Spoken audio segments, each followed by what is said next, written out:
Ladies and gentlemen, boys and girls, and petrol heads all around the world, welcome to episode 2 of F1 Radio. F1 Radio is your dedicated source of anything and everything you need to know in the world of Formula 1. We bring you all the latest paddock gossip and racing rumours, as well as reviewing Grand Prix events and answering your questions in the listeners' Q&A segment. Come rain or shine, F1 Radio is your dedicated Formula 1 podcast airing on every Grand Prix week on podcast services across the internet for your amusement. If you like what you hear, follow us on Twitter @_F1 Radio to let us know what you think and to send your F1 related questions that, if you are lucky enough to be chosen, we will answer in a future episode. I'm your host, Tom Fenton, and as always, joining me today is the editor-in-chief of ReadMotorsport.com and Autosport Junior, Josh Sattil.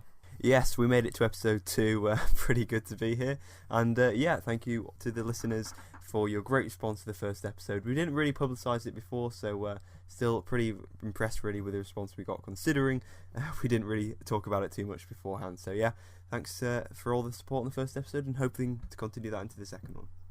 If you didn't already know, every F1 Radio episode is split into 3 juicy segments to ensure every wheel nut is tightened correctly before the episode leaves the pit box and into your various devices.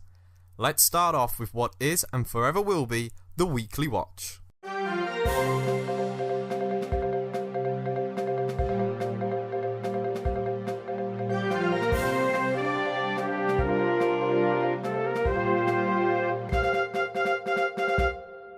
In today's episode, we have a couple of Formula 1 news pieces to talk about. Let's begin then with probably the biggest story of the past week. And finally, we got confirmation of the McLaren-Renault deal. That's right, the divorce between McLaren and Honda is officially confirmed now. And we've got this kind of new 3-year deal between Honda and Toro Rosso. And also McLaren and Renault look like they'll be continuing, or starting a partnership rather, for the first time. A bit of an unusual one, Tom, this, to have McLaren and Renault working together. Yeah, I can't believe that I'd ever be saying McLaren-Renault in Formula 1. And obviously, McLaren have had enough of Honda. Okay, you know, the Ron Dennis deal has not worked out. But as we talked about last week, I believe if they would have just waited and bared the pain with Honda until the newer engine regulations, maybe, just maybe, the deal would have been worth it. But of course, McLaren being a team that want to win, they want to win now, they don't want to wait. You know, they're going from the 4th best engine, so the worst, to the 3rd best. So, you know, it's not a Mercedes, it's not Ferrari customer engine, but it's a lot better than they've got now. So it could be short-term gain for long-term pain. As in, if Renault don't get it right in 2020, then, or 2021, then, you know, they're going to be stuck in the same situation they have been for the last 3 years. I know the deal's only for 3 years, so they've obviously got options, but let's say for some miraculous reason that Honda fix their problems and they become the engine to have in 2020 onwards, then, you know, do you think they're going to be wanting to give McLaren any of their customer engines? I don't think so. So, do you think Renault... You know, why do you think Renault wanted to be part of this? I don't quite understand myself. Well, they've got Carlos Sainz for one thing, at least for a year. It looks like a bit of a loan option at the moment. But I mean, at least for them, they've got McLaren on side now, so they've really kind of working together to beat Mercedes and Ferrari, and that's probably what you have to do, really, in this kind of modern climate of Formula 1. And it's also a kind of way to get Red Bull out the door, because Red Bull are a big threat, of course. It's going to be hard for Renault to build a better chassis than Red Bull, of course. They're both running the same engine, so it is actually going to be really, really tough for Renault to do that.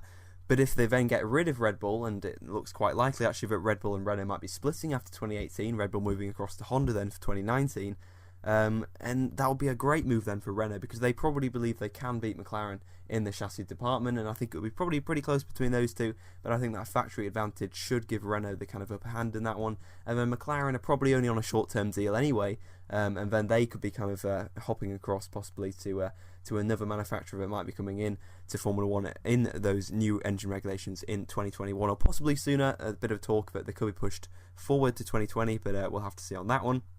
But yeah, I think it is a good move for Renault. It's a good move, I think, for Red Bull and Toro Rosso as well, because they're only loaning out Sainz. They also get money from Honda as well. A lot of money. Yeah, a lot of money, but it's a big gamble because if it goes wrong, they lose both Ricciardo and Verstappen probably at the end of possibly even 2018, but probably more likely 2019. Could be a lot of pain for those two drivers. Or if it's a successful partnership, they will have, you know, a great deal with Honda there because they're going to be the only ones really running the Honda engines, of course, along with Toro Rosso. So they'll have, you know, no competition from elsewhere. They'll have a great relationship with them. Honda won't be looking to supply anyone else. They certainly won't be coming back to McLaren. That, you know, that bridge is definitely burnt. So could be a good one for, you know, for Red Bull and Toro Rosso. Great for Sainz as well. But still quite a few question marks. And yeah, overall, I think McLaren are not. I think they're the biggest losers in this one because they've had 3 years of pain, and now they might have 3 years of, you know, not so much pain, but not too much gain either. Yeah, I think ultimately when you look at all the parties involved in this scenario, I don't think anybody's really gained anything that is substantial apart from Sainz. So if people didn't already know, if I'm going to lay out what's happened. So McLaren and Renault are now together. Renault will supply McLaren. Toro Rosso will be supplied by Honda. They will be the sole supplier for next year. And most likely, if they get good, Red Bull will have that supply as well. Sainz has gone to Renault, but he's still involved with the Red Bull family, still under contract with Red Bull. Basically, in case Ricciardo or Verstappen decide to leave. So Red Bull have also got this situation where Renault may not supply them from 2019 onwards, like you alluded to, Josh. It's an opportunity for Renault to force Red Bull out of their stable, if you will. So I think the only person who's really got a great deal out of this is Sainz. Obviously, Red Bull could have a great deal if Honda get their act together. Same with Toro Rosso. But it's a lot of permutations, a lot of predictions, whereas Sainz, he's going to a team which look like they are definitely on the up, and they're going to surely be better than Toro Rosso, you know. Do we ever think that Toro Rosso are going to beat a manufacturer such as Renault? I don't think so. Well, the best chance is next year, isn't it, with the only ones running Honda engines. It's a kind of a classic case of if you're the only team running that engine, then you're the only team to benefit from if that engine manufacturer has a breakthrough. But it would take a massive breakthrough for that to happen. So, yeah, I think unlikely for Toro Rosso. But still, it's decent for them. Decent as well for possibly Pierre Gasly, who, you know, will hopefully get that seat. And I think that's pretty much nailed on. You would certainly hope. Danny Kvyat as well gets to stick around. Not such great news, I think, for fans, but good news for Fiat, I guess. And maybe another chance really to prove that he's still got a bit of worth, but I'm not quite sure that's quite true. But good for Honda as well to kind of be away from the spotlight now. They can kind of work with Toro Rosso. But that spotlight I think will still be on them because people are going to know that Red Bull are possibly going to move them in 2019. So still loads and loads of pressure on Honda, but they're going to make a breakthrough, you would hope, soon. I mean, to be fair, their last kind of stint in Formula 1, people said that all along, and they really probably never really made a breakthrough when they had their own team, you know, with BAR, and then their own team as well from 2006 onwards. Didn't really work out for them until they sold the team, of course, to Braun. So it's no guarantee that Honda will turn things around, but if they do, Red Bull will be the ones to benefit, and McLaren won't. Yeah, so obviously we have forgot one man, probably the guy who started all this. I wouldn't be surprised. That is Fernando Alonso. You know, I do believe maybe if he wasn't so outspoken, then maybe McLaren would be more tempted to stay with Honda, and also if he wasn't such a good driver. Do you think this guarantees that he stays at McLaren now? Obviously, as we will talk in the next news item about the driver market, there's not really much else where he can go. Yeah, it's McLaren or IndyCar, basically, or Le Mans. Or he might even do Le Mans as well next year. We'll have to see on that one. He might even do Indy 500 again. He might kind of go for the Triple Crown next year. Although, ironically, the weakest element will be his F1 one in terms of his chances of winning that. But yeah, I think Alonso will definitely stick with McLaren. I think it's pretty much nailed on. He's engineered this whole move to Renault. He's engineered the divorce from Honda. He probably engineered the actual kind of partnership with Honda. Was certainly pivotal in that. I mean, Honda paid his wages, so McLaren didn't have to. You know, he went there, didn't he, on the basis that Honda would be the engine manufacturer. Yeah. He was really excited about that partnership, and of course, it didn't work out. And it's tough to see him winning, but if they can get the kind of fourth or third fastest car, I think Alonso in his mind can think, well, I can gain those extra few tenths maybe the car and the engine doesn't quite have. that's impossible to do with the Honda because you're so far back. But maybe that Renault will just put them on the kind of the bubble of the podium. I think podiums will be fine for Alonso. I think that will be okay for him, and he'd probably stay another year. But yeah, it's all about progress, I think, isn't it? As long as he can see they're moving forward, and that's the idea with this Renault move, right? As long as they're next year, consistently in the top 10, fighting for the odd podium here and there, that will be enough, I think, for him to be convinced that it's still capable at McLaren. But for me, he's no closer to winning the championship than he was. It's true. Last year, 3 years ago. I don't think there's any. I think this move has just made it possibly even less likely, because if Renault make a breakthrough, then it'll be Red Bull and Renault benefiting from it, not McLaren in terms of them being the team to beat. But it remains to be seen. It would be certainly nice to see, hopefully, a reliable car for Alonso next year, and hopefully a quick one which he can at least get podiums with, and hopefully challenge for wins as well. And over at Renault as well, it'd be great for them to have a good car and engine, because Hülkenberg and Sainz is probably the best driver lineup. That's got to be the best driver lineup in the midfield. Perez and Ocon is great as well, but I think for me, Hülkenberg and Sainz definitely edges that one. So, talking about driver markets, now that our whole crazy McLaren-Renault deal sorted out, let's talk about the driver market for next year. We haven't got a lot to talk about. A lot of this, well, two pieces of this is confirmation. 2 drivers have been confirmed for next year. That being Perez at Force India for a 1-year extension deal. So that will take him until the end of next season. And that is also the same for Bottas, where he has extended his career at Mercedes for another year across the 2018 season. So what do you make of these 2 moves, Josh? I think personally Perez, he's waiting for that Ferrari opportunity, but is there other drivers ahead of him? And for Bottas, again, another 1-year deal. I think that probably means that he's conceded the championship to Hamilton this season. Yeah, for sure. I mean, we'll talk about it more kind of in the racing report, but definitely I think it's kind of over for Bottas' championship aspirations this year. But he's done a solid enough job taking 2 wins in Austria and Russia, I think, off the top of my head. Mm-hmm. So, he's done a solid job. Worthy extension for another year. It is, of course, just 1 year, which is interesting. I think Mercedes obviously keeping their options open for 2019. They'll be looking to put Esteban Ocon in that car, I am sure, because, of course, he's a proper Mercedes junior and a proper talent.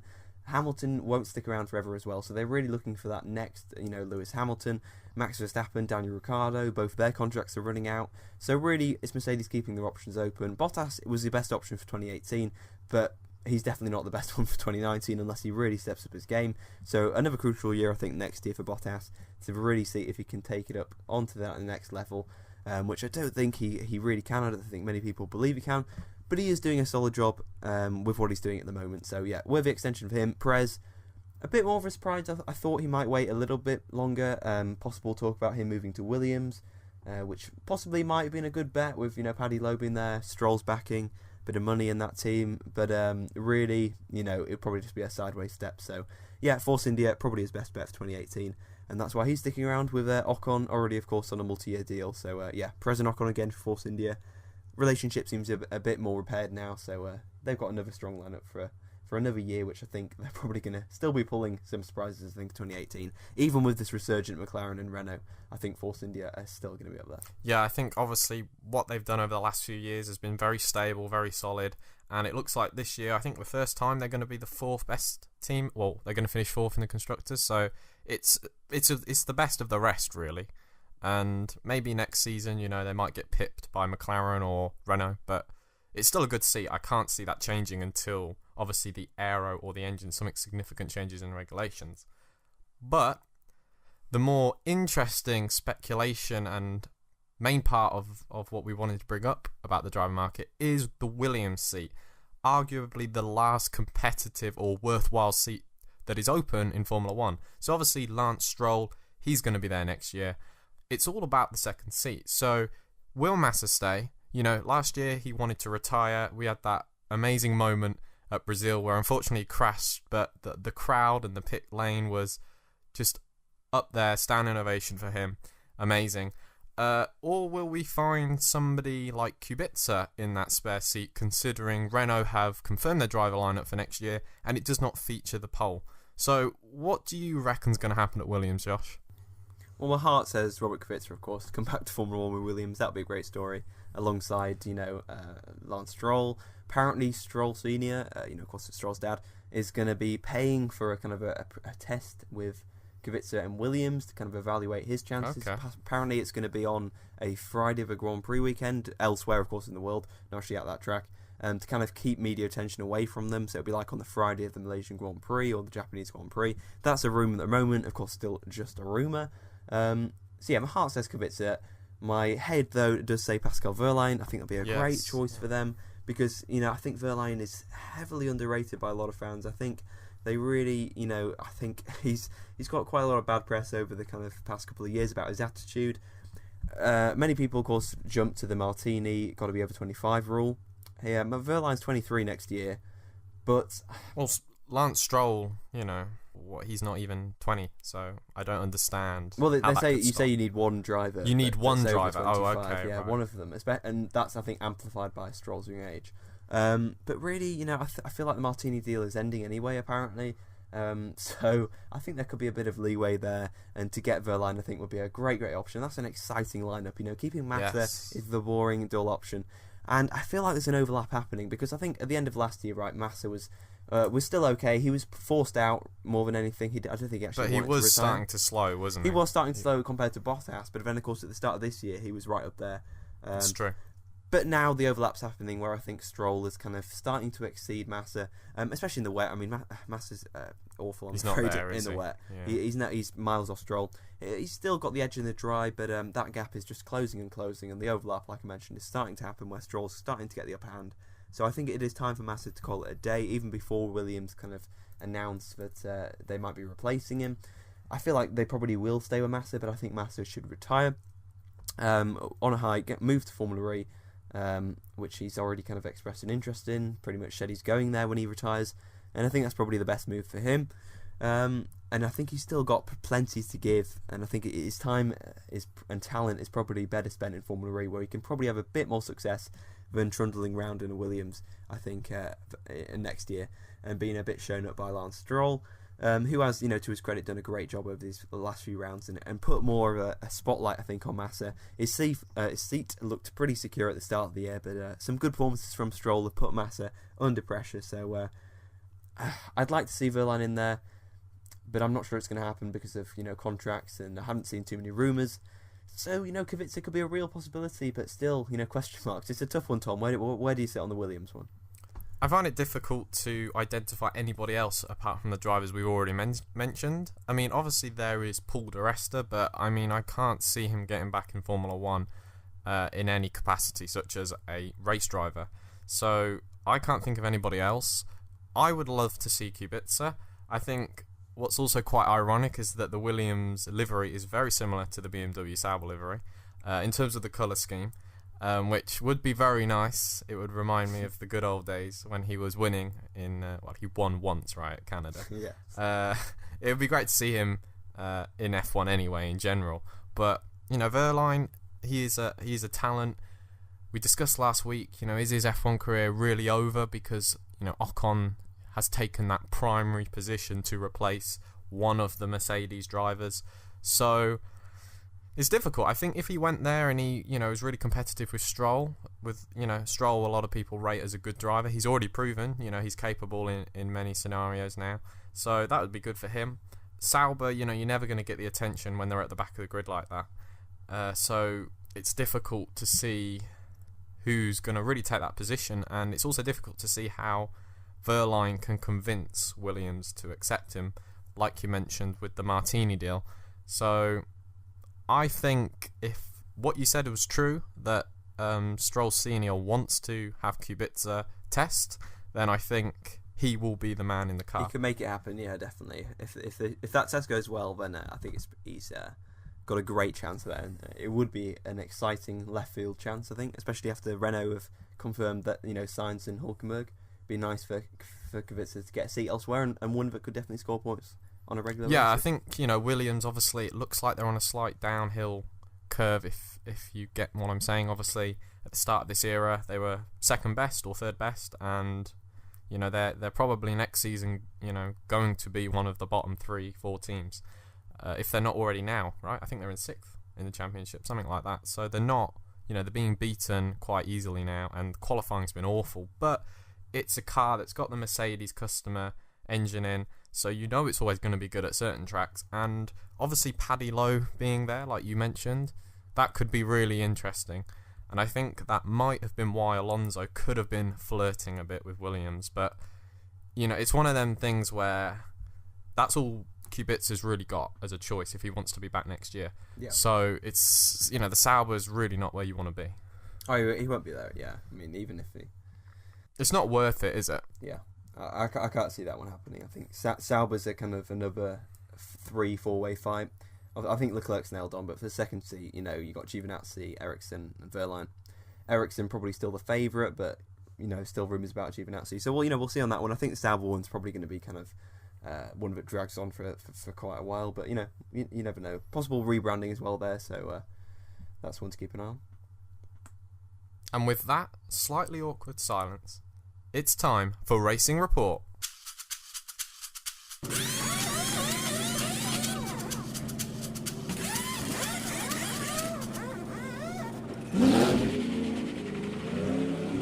Today's Racing Report is the 2017 Singapore Grand Prix. This Grand Prix is most likely going to be remembered as the pivotal point in the season, and we will explain why later. But before we do that, let's just clarify who won the race and the other two podium positions. So, the winner of the race was Lewis Hamilton for Mercedes. Second place was Ricciardo for Red Bull. And in third place was Hamilton's teammate Bottas in Mercedes. So, obviously many people knew before the race that Ferrari or Red Bull were most likely going to win this. And the practice results, at least for Red Bull, confirmed that they were ahead of Mercedes. So, Josh, can you explain to the listeners why Red Bull and Ferrari have not won the race? Well, because there was a major collision, Tom, at the start. And I was very annoyed, and I think a lot of other people were. Not because I'm some kind of secret Ferrari fan, but because I'm a neutral fan. And this was not good for the neutral, because we were robbed of a 5-way fight for the lead probably in this race. I mean, it was thrilling qualifying, thrilling setup, and then for this to happen, for the rain to start, I think this is just going to get even more interesting. And then the start happened, and cars flying everywhere. Alonso was in third, and then got whacked by whoever, Verstappen, Raikkonen, Vettel, all out of the race on the first lap. Ferrari's first ever double DNF on the opening lap. Only their second, I think, double DNF in 11 years. Disaster for Ferrari. People said Monza was a disaster for Ferrari, but Singapore was an absolute nightmare. I mean, this should have been the perfect race for Ferrari. Vettel should have won, and Lewis Hamilton would have probably been, I reckon, fourth. He could have probably taken one of the cars ahead. He got a good start, maybe even third, but even so, Vettel would have gained at least possibly 10 points on Hamilton, but instead he's lost 25, and this is just monumental for the championship. I mean, it's a disaster really for Vettel. I mean, 28 points down now. Yeah, 20 calamitous really. I mean, what was your take on the start? Was anyone at fault, or was it a racing incident? So what happened at the start was that we had 3 cars in a collision, well, primarily 3 cars in a collision, that being the 2 on the start front row, so obviously pole sitter Vettel and Max Verstappen in second, and then Kimi Raikkonen, who I believe qualified 4th, who got a absolutely amazing start off the lights. Now, what we also must remember is that this was the first time in the race we've had rain in Singapore, so that was also adding to the spectacle, because a lot of people are concerned about visibility.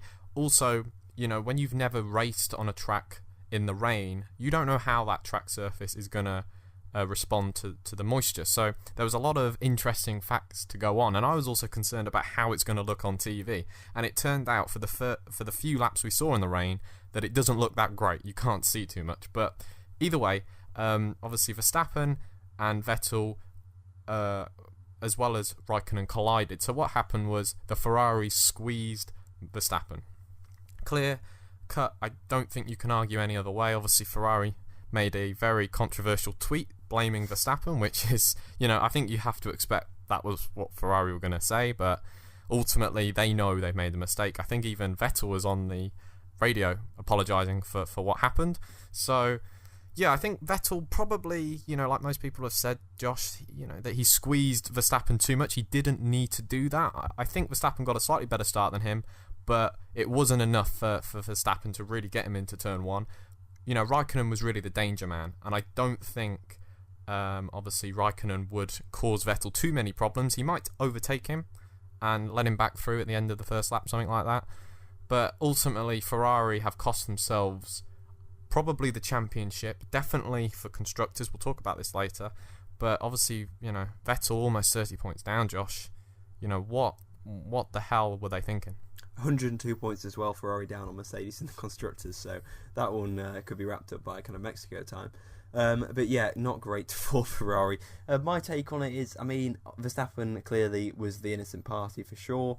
Raikkonen got too good a start for his own good. It put him in the danger zone. That was magnificent. I think if they'd have carried on, there could have also been a collision, because 3 into turn 1 probably wouldn't have gone. Raikkonen looked to have the momentum, so he'd have probably taken first. Possibly Verstappen, I feel like someone would definitely go wide as well. Possibly Vettel might have gone wide with him being on the outside. So it was really a real tough choice really for Vettel. It was kind of damned if he did, damned if he didn't. If he kind of went to the outside, left Raikkonen and Verstappen plenty of room, then he'd have probably lost the lead. So of course it was a desperate attempt to keep the lead. He wasn't covering off Raikkonen, he was covering off Verstappen. It was just happened to be that Raikkonen was on the outside, unbeknown to Vettel. So it was arguably reckless from Vettel.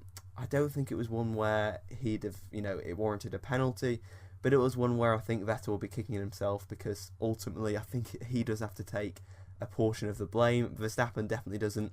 Raikkonen, I think it's unfair to blame him. He was just kind of minding his own business, got a great start, was on the outside. So it's the Jekyll and Hyde of Sebastian Vettel, really. I think ultimately the penalty is that he's lost 25 points. I think that's enough, right? He caused a collision probably, and I have to admire that Vettel is the type of driver to go for it and not play the cautious game when he's in a championship battle. But not today, but the Singapore Grand Prix, he went too far. I think he was too ambitious, and obviously we all know Verstappen is not the type of driver to back out, but it wasn't actually Verstappen, it was obviously Raikkonen who really caused the problem for Vettel. But obviously if Vettel didn't close too much. But we're also obviously missing out on another person who got a great start, Fernando Alonso. He would have, if my calculations are correct, either have been second or third, but he just got clipped by Verstappen when the Ferrari and Red Bull collided yet again, just on the exit of turn 1. Alonso saying that was a guaranteed podium and maybe a victory. Do you think he's just showboating a bit? But I honestly think that would have been quite ironic on the weekend where they decide to divorce with Honda. They end up getting on the podium. I think the win, obviously, that's ludicrous. He was never going to catch and pass Hamilton. That's ridiculous. No way. or Ricciardo, rather, yeah, because Hamilton, Ricciardo in front, so he was kind of a third, because of course Vettel would go and spin out there. Actually, he might have been ahead of Ricciardo, actually, but regardless, the podium I would say was actually possible, because Alonso would have been so determined, I think, to get that podium, and really there wasn't too much difference in the wet. We saw Van Dorn had pretty good pace. And really the cars behind, of course, that were left were only really Bottas, and he was pretty average in the wet. He had a poor race. There's no question about it. Poor race. Yeah, Bottas was pretty poor. Palmer passed him on the restart. That's saying something. That is saying something. Not good stuff. Yeah, not good stuff for Bottas. But Alonso could have got a podium, I think. At least the top 5 for sure. But of course, that kind of best of the rest tag went to Carlos Sainz. A great drive from him. His best ever result in Formula 1, just off the podium. Hulkenberg should have been there. Flawless, I think, from Hulkenberg. He was so mighty impressive. What a great drive. Of course, mechanical problem, though, unfortunately, halted his charge. This would have also been ironic if Hulkenberg would have broken, if it finally got his podium, because I think this is the race where he surpasses Adrian Sutil's record of the most races without a podium. So there could have been quite a few ironies here. And it was a bit of disappointing, don't you think, Tom? But in the end, we got Hamilton, Ricciardo and Bottas on the podium, with quite a few of these of Alonso, Sainz, Perez all kind of missing out and getting pretty close. I think if before we watched the start of the race, so before the Grand Prix, if we would have said that podium, I think everybody would have been quite excited to see, how would have Mercedes got ahead of the Ferraris. But obviously, with the Turn 1 incidents, basically removing the top 3 cars, or top 3 of the top 4 cars, obviously including Ricciardo, out of the race. It's easy to see why Mercedes have now got a podium. But obviously, we're really missing on the key point of this race, is that Mercedes had such great race pace. Obviously, there are words that, or rumours or reports that Red Bull had a slight issue in Ricciardo's car, and specifically the gearbox, but I don't think Ricciardo had the pace at any stage in this race to catch Hamilton. And I know, maybe he had the issue from the lights out, but I don't think it's going to make that much of a difference. So Mercedes winning on arguably the worst circuit on the calendar for them, clearly means that they really are the favourites for the title. So ultimately, like you said, Sainz, what a great drive, and it's great that he is now going to another team where he can maybe shine a bit more against a very good driver who, like you said, had a great race in Hülkenberg. I can't remember who finished 5th. Do you know who finished 5th? Sergio Perez. So, Force India having a great race when qualifying, I don't think, went too well for them. So yeah, that's a steal for both, I think, Force India and Toro Rosso. Renault, massive opportunity missed. I think they'd have been 5th if Hülkenberg would have finished in the championship. That was 5th in the championship. They did pass Haas in the championship, which I don't think is really saying much. But there's still only 7th for Renault. They clearly had the 4th quickest car here. They were, I think, not too far off the top 3. So big opportunity missed. But Jolyon Palmer stepped up to the plate. Not the driver of the century. He was 6th place at the checkered flag. His first points of the season, his first since Malaysia last year. But still a solid drive from Palmer, but a case of too little too late, right, Tom? The problem is with Palmer that he always performs when the contracts are being done or have already been done. So, I think it's obvious that a lot of these people making the decisions on the drivers will base it on the first half of the season. They don't base it on the second half, because that is when the deal should have already been done. So Palmer is in a very difficult situation, which in some ways is very good, that he performs under pressure. So imagine if he was in a championship battle. Imagine what he'd be capable of.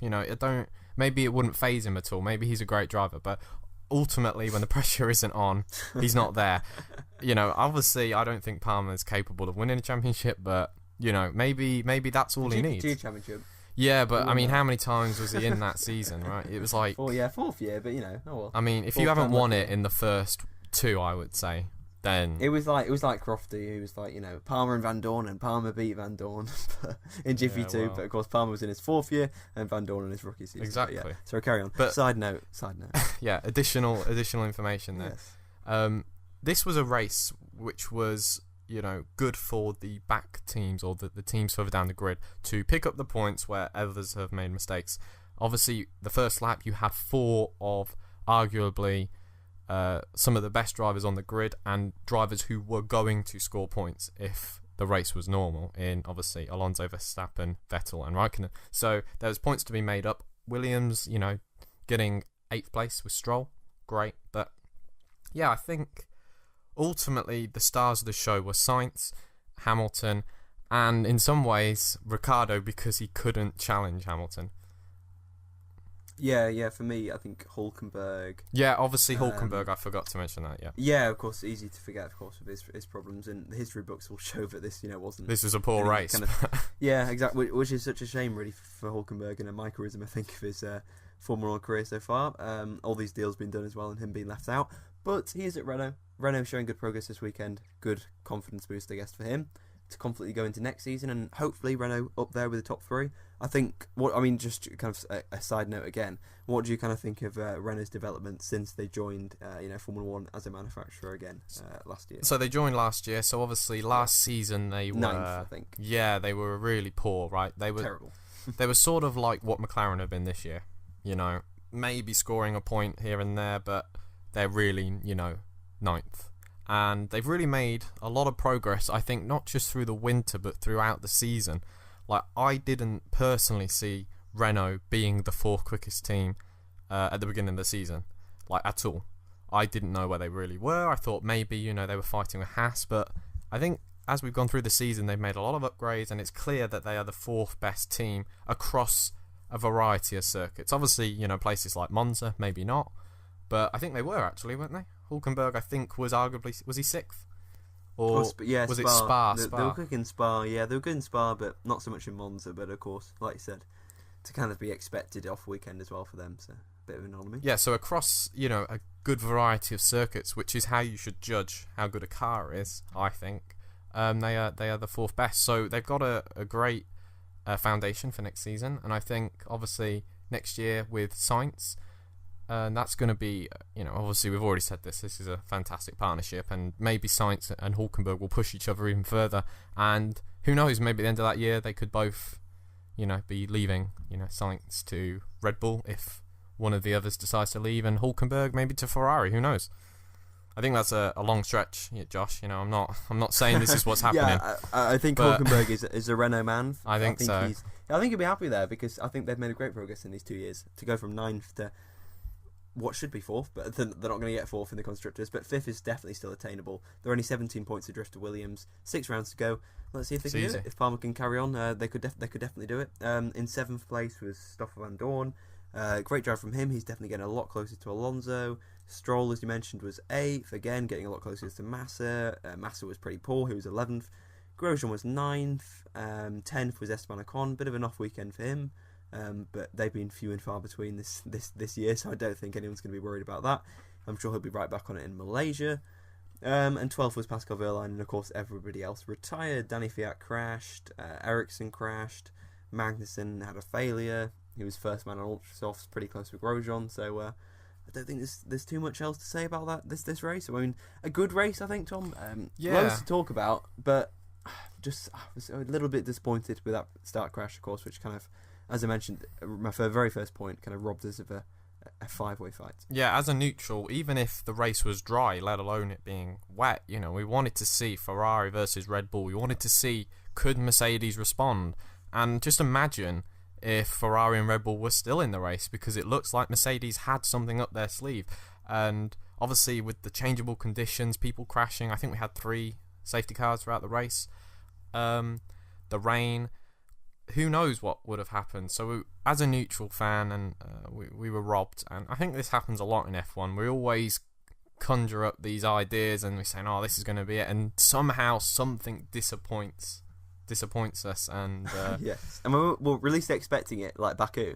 Yeah. Well, terrible race last year. It'll be awful this year, and then produces the best race of the season. So it's always when we expect, right? It's always when we expect something good's going to happen. Something doesn't add up. It just Red Bull ruins. were also expecting good things. Yep. They'll be disappointed, I think. Second place is okay, but really they wanted to win here, or a double podium. They didn't get that.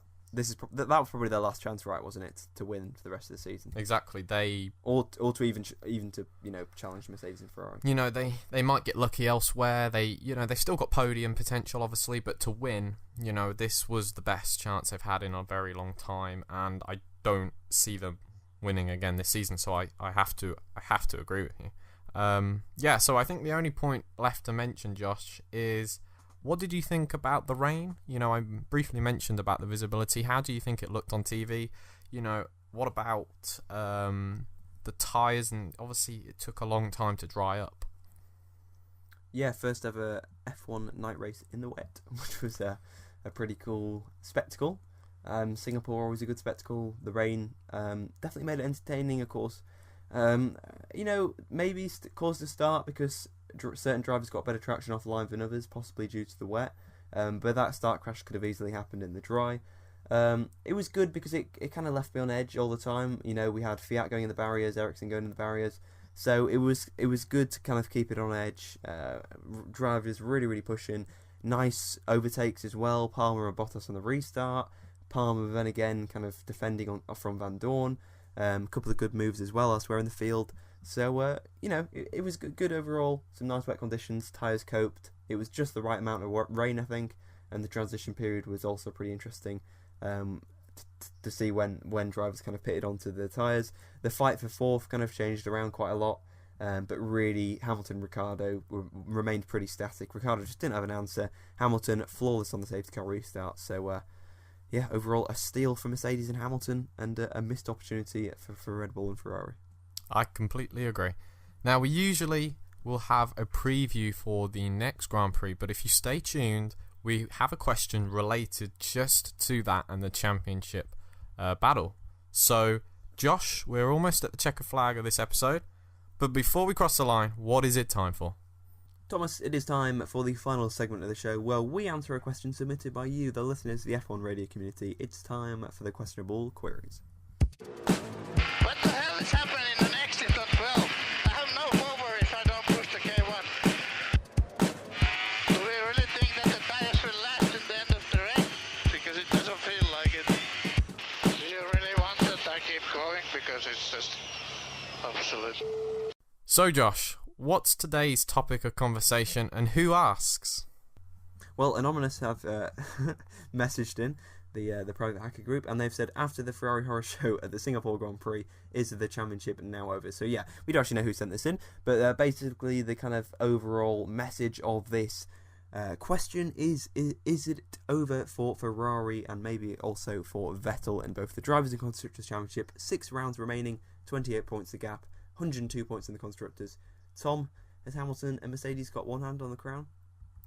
I think obviously as we were all expecting Singapore to be that round where Ferrari dominate and come home with the 43 points it is for 1-2, and obviously Mercedes to struggle. That's what we were expecting. That's not what's happened, so it's put Mercedes in a very good situation. I think for this conversation we're going to have to split it up into 2 segments. Obviously, one, the constructors, the other, the drivers.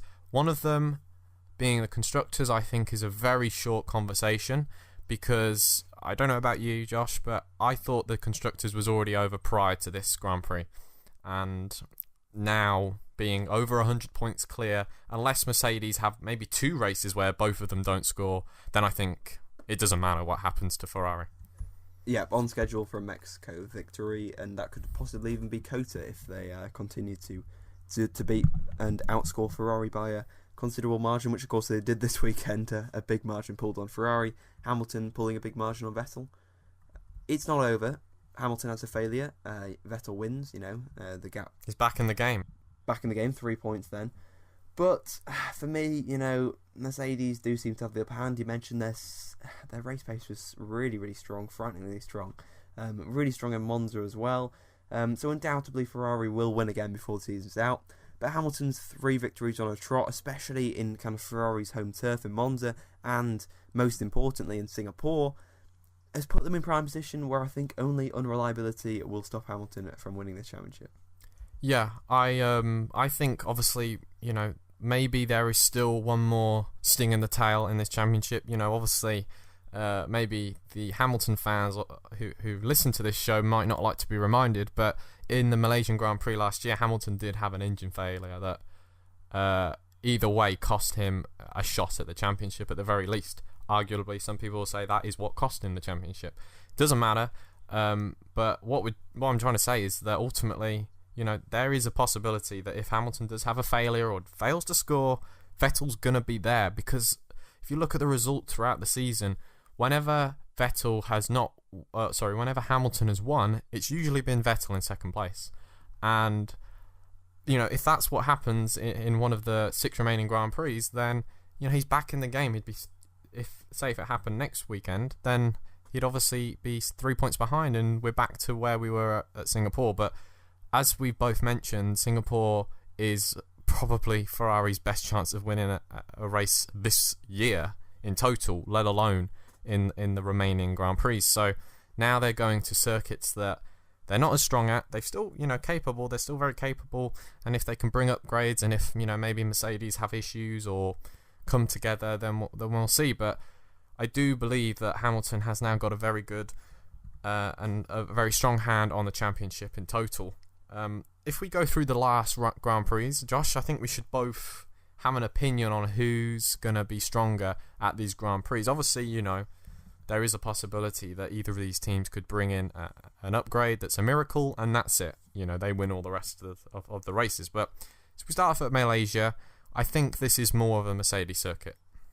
Yeah, I've got to agree. I think they're kind of Sector 1, Sector 3. At least those straights, at least in Sector 3 and 1. Probably playing to Mercedes' favour. A bit of a home track for them with Petronas. Yes. So, yeah. Then it's Japan. So, Suzuka. again. It's difficult, but I'd say Mercedes, yeah. Bit of a power track, yeah. But, Ferrari still could spring a surprise there. Cota, even? I'd say more Mercedes, but it's very close. It's not looking good for Ferrari. No, so far, I mean... Mexico? Didn't Ferrari win that last year, but wasn't it very controversial? I remember... It was the podium that was controversial. Yes. With Verstappen, Vettel, Ricciardo. Oh, Vettel was a naughty boy on the radio, right? Yeah, remember they all got swapped off the podium, and 3 different people on the podium. In that third place, of course, there's always 3 different people on the podium. 3 different people on that third place on the podium. And then, of course, we go to Brazil. I think that's Ferrari's track.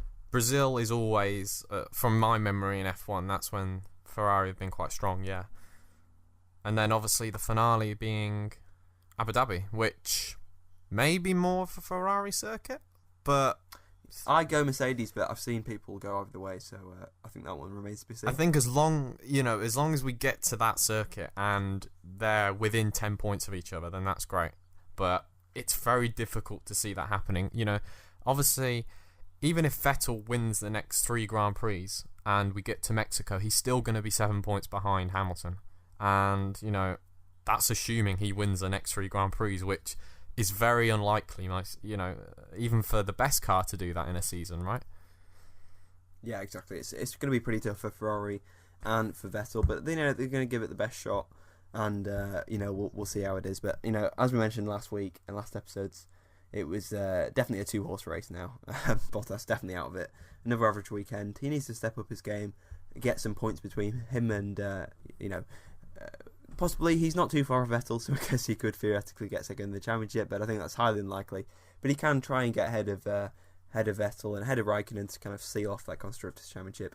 Raikkonen, will hopefully play a part in this championship, but it's looking very likely that we could have a scenario where we get quite a lot of 1-2s between Hamilton and Vettel between now and the end of the season. Yeah, and that's all going to matter about which way round that 1-2 is, obviously, but...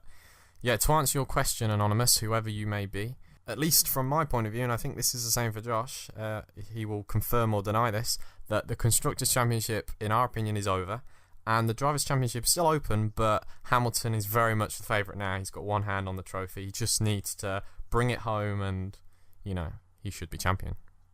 Yes, if it's normal conditions, no unreliability, as far as I'm concerned... Doing a bit of quick maths, Vettel basically has to win 5 out of the last 6 races, and that's kind of assuming that Hamilton is second in most of those, which I do believe he will be. Odd blip as well, and 4 he could possibly win with, but it's going to be very, very tough basically for Vettel without some major issue for Hamilton. But that major issue could definitely happen. Grid penalties also for both of them could also happen. Been a big theme of 2017. Hopefully won't come into it because I think there's still another, I think there is still another twist I think to go in this title race. Ladies and gentlemen, boys and girls, and petrol heads all around the world, we've reached the end of this race. I thank Josh for co-hosting the show with me today. I thank you, the listeners. It's people like you and I that keep the race spirit alive in this crazy world of Formula One. So we cannot thank you enough for supporting the show. Please like, subscribe, rate, review, and share this episode across the various platforms that host F1 Radio, including iTunes, YouTube, and Tuning. If you've liked what you heard, of course. Until next time, it's been a pleasure to serve.